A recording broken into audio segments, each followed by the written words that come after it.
सिंध पंजाब में आबी तनाज़े की आग बुझी नहीं कि खैबर पख्तूनख्वा और सिंध के दरमियान भी तनाज़ा खड़ा हो गया। खैबर पख्तूनख्वा हुकूमत सिंध असम्बली में पेश करारदाद में मुतनाज़ा नहरों की फहरिस्त में चश्मा राइट बैंक लिफ्ट कैनाल शामिल करने पर बरहम हो गए। मुशीर इत्तलात बैरिस्टर अली सैफ ने मुतालबा किया कि करारदाद से चश्मा राइट बैंक कैनाल को फौरी हज़फ किया जाए। वाज़ेह कर दिया कि सिंध हुकूमत अपना मुकदमा वफाक और पंजाब के साथ लड़े। बैरिस्टर सैफ ने चश्मा राइट बैंक कैनाल पर बयानबाजी से बाज रहने का पैगाम भी दे दिया। दावा किया कि केपी हुकूमत ने इस मंसूबे के लिए 35% फंड फराहम करने की पेशकश भी की है, उसके बावजूद मंसूबा ताखीर का शिकार है। मुशीर इत्तलात बैरिस्टर अली सैफ ने मुतालबा किया कि करारदाद से चश्मा राइट बैंक कैनाल को फौरी हज़फ किया जाए।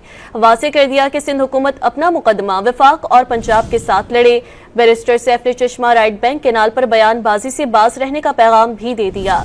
दावा किया कि केपी हुकूमत ने इस मंसूबे के लिए 35% फंड फराहम करने की पेशकश भी की है, उसके बावजूद मंसूबा ताखीर का शिकार है।